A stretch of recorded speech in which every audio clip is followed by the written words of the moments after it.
এখন এতদিন পর্যন্ত শুনতাম মায়ের দোয়া পরিবহন আছে, আজকে মাননীয় সদস্যের কল্যাণে দেখলাম বাপের দোয়া কমিটিও আছে। বিশ্ববিদ্যালয় এবং বাংলাদেশ ব্যাংক দখল খাড়া করেছিল মাননীয় স্পিকার ইন্টারিম গভর্নমেন্টের সময়, সেটা এই দেশের মানুষ জানে।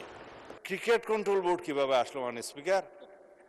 বাংলাদেশ ক্রিকেট কন্ট্রোল বোর্ডের ইন্টারিম গভর্নমেন্টের সময় তৎকালীন ক্রীড়া উপদেষ্টা ক্ষমতার প্রয়োগ করে সারা বাংলাদেশের জেলা কমিটিগুলোকে প্রভাবিত করে সেভাবে নিয়ে আসে।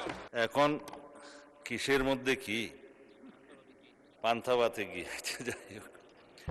মাননীয় স্পিকার, আমাদের উত্থাপন করার বিষয়টা হচ্ছে জুলাই গণঅভ্যুত্থানে অংশগ্রহণকারীদের সুরক্ষা দেওয়ার জন্য, সাংবিধানিক এবং আইনি সুরক্ষা দেওয়ার জন্য।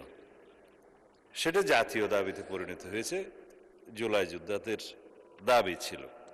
তার প্রেক্ষিতে জুলাই জাতীয় সনদ স্বাক্ষরিত হয়েছে, তার মধ্যে অঙ্গীকারনামার একটা দফা ছিল এবং সেই দফাটা পরবর্তীকালে যেদিন সই করব সেদিনও একটা আন্দোলনের প্রেক্ষিতে আমরা অনুরোধ করে কমিশনকে অ্যামেন্ডমেন্ট আনিয়েছিলাম তাদের দাবির প্রেক্ষিতে। তার মানে যারা জুলাই গণ অভ্যুত্থানে ছাত্র গণ অভ্যুত্থানে অংশগ্রহণ করেছিলেন তাদের উপরে তো হানাদার বাহিনীর মতো গণহত্যাকারী আওয়ামী লীগ এবং তাদের সন্ত্রাসী গোষ্ঠী এবং পেটুয়া বাহিনী নিপীড়ন চালিয়েছে, অত্যাচার চালিয়েছে, গণহত্যা চালিয়েছে। জনতার প্রতিরোধের মুখে তাদের মধ্যেও কেউ কেউ প্রাণ হারিয়েছে, এটা যুদ্ধের ময়দানে ফয়সালা হয়ে গেছে, আমরা বলেছি। সুতরাং তাদেরকে সাংবিধানিক এবং আইনি সুরক্ষা দেয়া দরকার। সেই প্রেক্ষিতে এই আইনটা, অধ্যাদেশটা ইন্টারিম গভর্নমেন্ট প্রণয়ন করে সবার মতামতের প্রেক্ষিতে। হ্যাঁ, এখানে যদি আপনি সংশোধন আনয়ন করতে চান, মাননীয় সদস্যের উদ্দেশ্যে বলছি, সেটা সেকেন্ড রিডিং মধ্যে আপনি সংশোধনে আনতে পারতেন, আগে নোটিশ দিতে পারতেন, সেই সংশোধনীগুলো নিয়ে আমরা আলাপ করতে পারতাম। সেটা এক্সট্রা স্টেজ। এখন বিল উত্থাপনের পরে বা উত্থাপনের অনুমতি চাওয়ার পরে আপনি পারেন বিধি মোতাবেক ৭৪, ৭৫, ৭৬ বিধিতে পারেন, কিন্তু এর প্রেক্ষিতে আমার যে জবাবগুলো আজকে দিতে হবে ফর রেকর্ড, সেই জবাবগুলো আমার বলা উচিত, জবাব দেওয়া উচিত। এখানে ক্রিকেট কন্ট্রোল বোর্ড কিভাবে আসলো মাননীয় স্পিকার? বাংলাদেশ ক্রিকেট কন্ট্রোল বোর্ডের ইন্টারিম গভর্নমেন্টের সময় তৎকালীন ক্রীড়া উপদেষ্টা ক্ষমতার প্রয়োগ করে সারা বাংলাদেশের জেলা কমিটিগুলোকে প্রভাবিত করে সেভাবে নিয়ে আসে। বাংলাদেশে যেগুলো রেজিস্টার্ড ক্লাব ছিল তাদের কাউন্সিলরদেরকে, হ্যাঁ, তাদেরকে প্রভাবিত করে সরকারি ক্ষমতা প্রয়োগ করে এবং হাইকোর্টে যে রিটটা দাখিল করা হয়েছিল সেটা হার্ড না করে পেন্ডিং রেখে, এখনো still it is pending with the chamber court I think, করে সর্বোচ্চ ক্ষমতা প্রয়োগ করে একতরফাভাবে ক্রিকেট বোর্ডের একটা বোর্ডিং করা। তার প্রেক্ষিতে বর্তমান গণতান্ত্রিক সরকার মাননীয় ক্রীড়ামন্ত্রীর নেতৃত্বে তিনি একটা ইনকোয়ারি বোর্ড করে দিলেন কি কি অনিয়ম হয়েছে না হয়েছে ফাইন্ড আউট করার জন্য। সেই তদন্ত কমিটি রিপোর্ট প্রদান করার পরে তারা ডিক্লেয়ার করলো এখানে যথেষ্ট অনিয়ম হয়েছে, আরো অনেক কথা আমি বলতে পারতাম, বলছি না। তারপরে সেটা ডিজলভ হয়েছে, ডিজলভ হওয়ার পরে একটা ক্রিকেট কন্ট্রোল বোর্ড হয়েছে, আহ্বায়ক কমিটি হয়েছে, অ্যাডক কমিটি। কাকে দিয়ে হয়েছে? এই দেশের কৃতি ক্রিকেটার, বাংলাদেশে সবচেয়ে পরিচিত, সারা বিশ্বে পরিচিত তামিম ইকবালকে দিয়ে।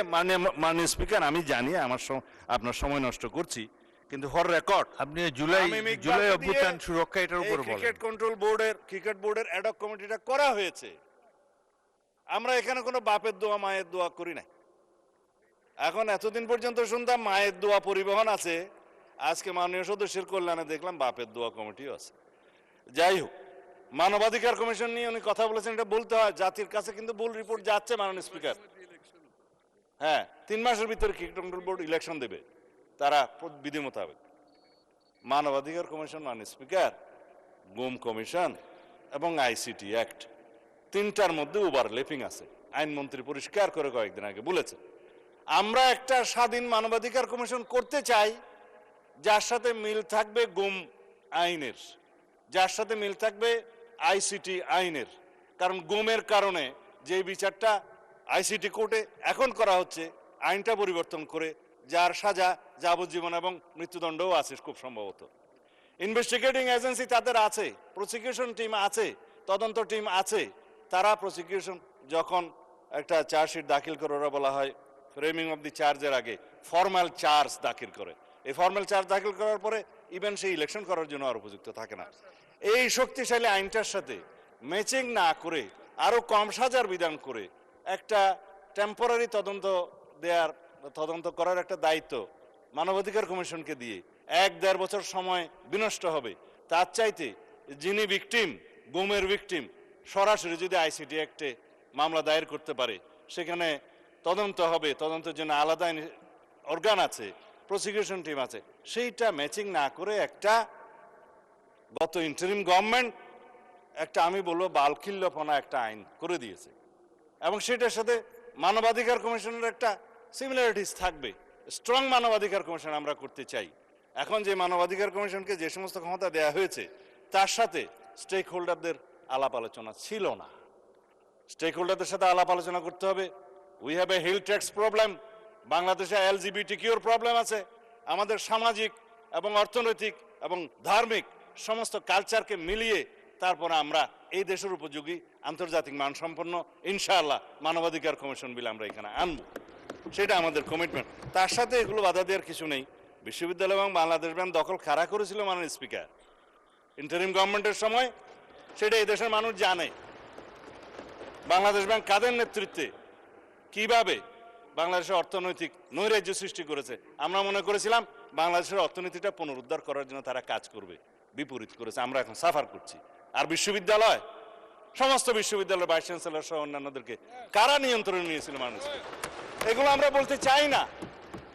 এই ফ্যাসাদে আমরা যেতে চাই না। যাই হোক মাননীয় স্পিকার, আমি বিল উত্থাপন করতেছি যদি আপনি অনুমতি দেন। ধন্যবাদ মাননীয় স্পিকার। মাননীয় সদস্যবৃন্দ, সংসদের সামনে প্রশ্ন হচ্ছে জুলাই গণ অভ্যুত্থান সুরক্ষা ও দায় নির্ধারণ বিল 2026